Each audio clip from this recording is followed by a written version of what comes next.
Opera SM here with a Battle of the Four Tribes Part 1, Deck Tech and Playthrough. This is for Node 1.1, which is against Time Stream Navigator. I believe it has 35 starting hit points, I think, but you can only play with common and uncommon cards, and you have to win the fight in 6 or more rounds. So we need to build a pretty fast deck that can reliably deal that damage, and I've chosen to use Chandra, Awakened Inferno, because she has those Elfwis-like mana gains, +7 to red, and then +3 to both black and green. The white and blue give -2, so we want to stay away from those if possible, but we can get some great matches if we carefully look for matches and cascades to get these out on the board. Let's look through the creatures. We have 7 creature slots. Volcanic Rambler for 8 is a 5 power creature, which is a great cost to power ratio. Also, when it enters the battlefield, destroy 2 blocks of 3x3 gems, so we can hopefully get some more matches off of that. Reckless Bushwhacker, a great legacy card. 7 for a 4/3 creature. When you cast a spell, support, or a creature, this creature costs 1 less until end of turn. And then when this enters the battlefield, each creature you control gets haste and +1/+0 till end of turn. So this will attack as a 5/3 that turn, and if you cast other creatures that turn, not only is this cheaper to cast, but it would also give those haste and +1/+0. Stormfist Crusader is a great new addition to this. It's only a 4/4 for 9, but at the beginning of your turn, each player loses 3 life and draws a card. This is great because it's effectively dealing them an extra 3 damage a turn. And that's a huge clock we can put on them. Also, drawing the extra card, if we cast everything in our hand, would allow us to accelerate a little more. Dwarven Strike Force is an exciting new card from the Odyssey set they just released. It's a 5/4 first strike for 11, but when it enters the battlefield, you may discard the last card in your hand. If you do, this creature gets +5/+0 and gains haste until the beginning of your next turn. So it gets to attack for 10 the turn that it comes into play. And then it just attacks for 5 every turn after that, but that's a great, fantastic value for 11. So again, we're just trying to zerg our opponents out here. We are not worried about losing that card if we can make sure we get them down to 0 in 6 turns. Volcanic Dragon is expensive at 14, but it's a 6 power haste creature. Truefire Captain is a 5/4 double strike for 14, so that can hit for 10 a turn. It does have Mentor, and if we can pump it up or put it on one of our 4 power creatures, we can buff our other creatures as well. And then Grand Warlord Rada, it costs 14 for only 4 power haste, but when it attacks, or when a creature you control attacks, gain 3 mana, so this can gain us mana to put other cards into play. We only have 7 creature slots, so the rest is going to be pump. Start your engines for only 2 mana. We'll give each of our creatures +2/+0 till end of turn, so we can probably sneak this in with another creature some turn maybe to deal 6 damage to our opponent, Escape Velocity for only 5 can give a permanent +2/+2 in haste to one of our creatures, which is great. We could theoretically jumpstart it as well, though we're probably going to win by that point. And then Consuming Fervor was a card I'd forgotten about from when I started playing back around Amonkhet block, but this card is great. For 6, target creature gets +5/+5, and at the beginning of your turn, this creature gets -1/-1, but even if we get a swing with a creature buffed by 5, then 4, then 3, that's an extra 12 damage for only 6 mana, so that's great. So this is our deck for the build for the deck. And let's go ahead and give this a try. As I think Lars70 mentioned, or someone else in the From the Ashes Slack, it is very, very important for this, since we have such limited turns. Really look at the board and make sure you find the best matches here. So we're going to look for great red, green, and black matches, and things if we can cascade down to get multiple matches in a turn, cast 1 or 2 creatures a turn, that's going to be huge to make sure we can get enough pressure on the board.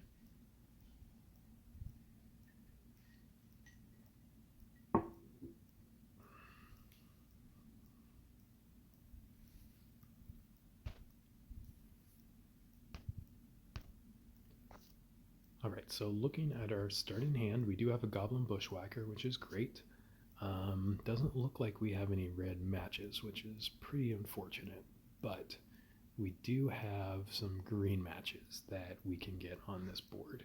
So again, we get +7 for red, +3 for green and black, and then -2 for white and blue. So we want to avoid white and blue. Our opponent only gets bonuses for blue.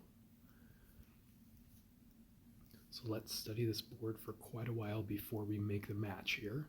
So we could take a green match in the second column from the left. That would also potentially allow for a black match to fall, or a black match in the second row up on top. So that's a pretty decent thing. That wouldn't get us quite to Reckless Bushwhacker. It is unfortunate that we drew 2 spells in our starting hand, and that is the danger. I like to often on these sorts of things play something like an Ahiri where I can get 6 or 7, like 8 or 9 creatures in our starting hand, so we don't have the chance. But hopefully we're going to draw into some other creatures pretty soon. Also, we need to remember we have her starting a loyalty ability for only 4, Improved Awakening, which when it's on the board, the relevant part of it is at the beginning of your opponent's turn, this support deals X damage to your opponent's planeswalker, where X is 3 plus the number of this support's reinforcements. So it's going to deal 3, 4 more, so that's going to be a great additional source of damage we can deal every turn with that as well. I still don't think I'm seeing anything better. Actually, we can get a green match into a blue match.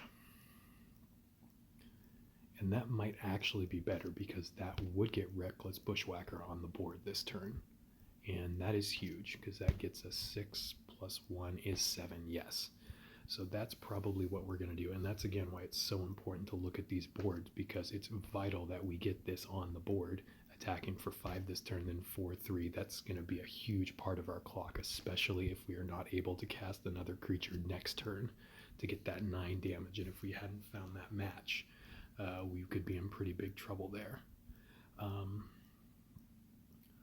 Let's see if there's anything else better than that match. Sorry, I'm taking a long time on this, but it is that important to make sure that you find the best matches on these boards. Another option we'd have on the far right column is black match, but then we could get into a black, but it's not a guaranteed 7. We could do a blue match. We could also get a blue and a green by doing the blue match on the bottom row, and that would drop the green. I'm trying to see if that could give us anything that could theoretically give us another sort of match on the top. Don't know if one of those is better or not. I'm just thinking a little bit more about the odds of how stuff may fall. Again, sorry this is taking a while, but it is that important to make sure that we, especially with my hand without another creature to guarantee cast, I know I would have escape velocity, which is pretty good, because then that could just start being an extra 2 damage every single turn.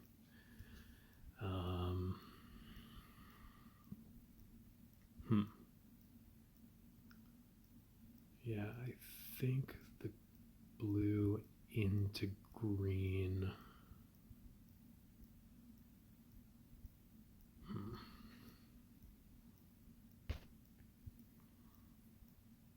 Yeah, I don't know which of those blue into green is potentially better or not.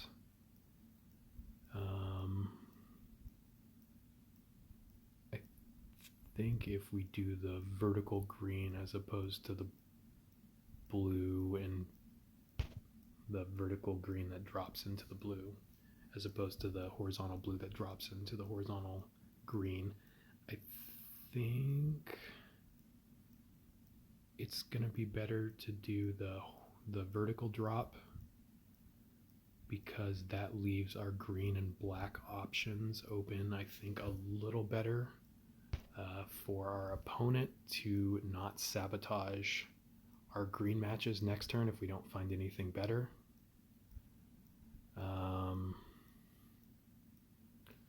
But yeah, I just need to make a match because I'm taking forever. I'm not too worried about this video though. Truthfully, I want to make sure that I don't drop points is the big thing. So let's see.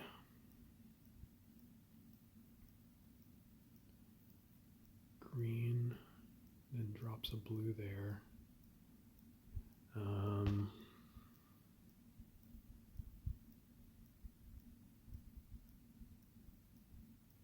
Yeah, we're just going to go ahead and do that for now. Great, and we did get a little white. That extra little mana may help a bit.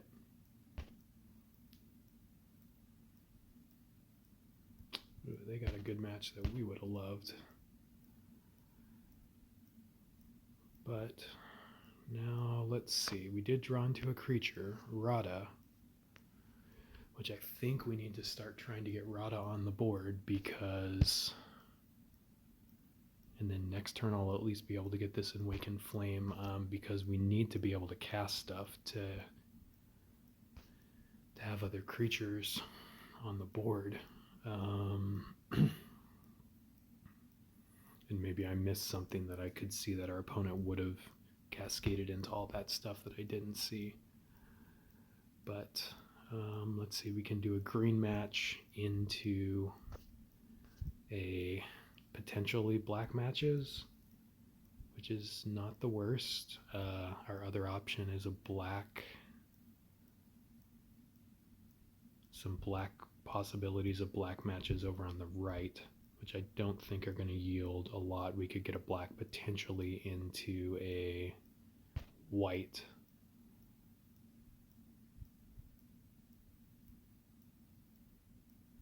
But I think it's better to just take this green here.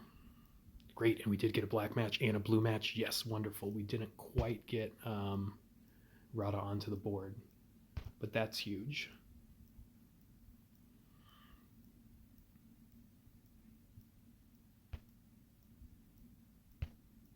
So they have their big buffed creature. Okay. Great, and there's a Dwarven Strike Force. We're going to go ahead and activate this immediately so we don't forget about it. But I think it's most important that we would get this Dwarven Strike Force down on the board because that will be a lot more damage that we can start doing than if we discard a card by that point. I think we'd rather have our Start Your Engines because that's going to hit for 6. We are on turn 3 of 6. So yeah, I think we'd rather have Start Your Engines at that point. So let's take a look here. We could get a black match.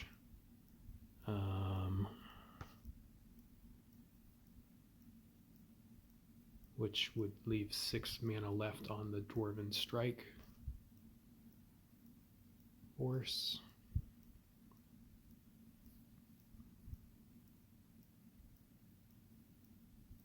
Yeah, we're just going to go ahead and take that now. Maybe we have a red match later. If not, we have a green match, which is great. So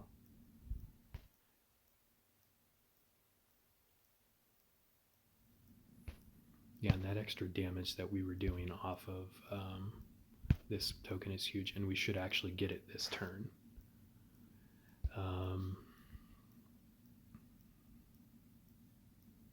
So we're going to go ahead and activate this again. Diddle our opponent even more.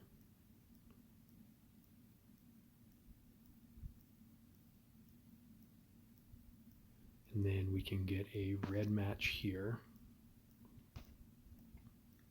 which is going to take us home. So this is turn 4.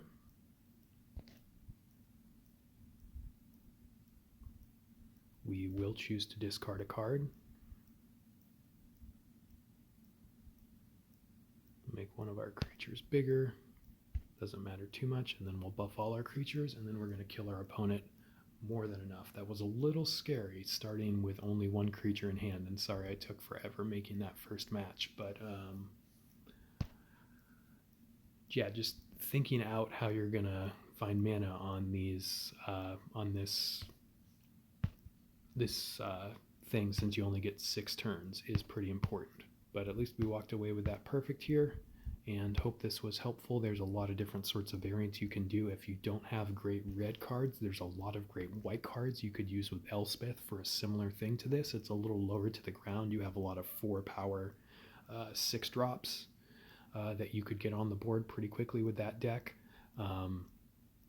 but there's a lot of different ways to build this. So hope this was helpful for Node 1.1 of Battle of the Four Tribes Part 1.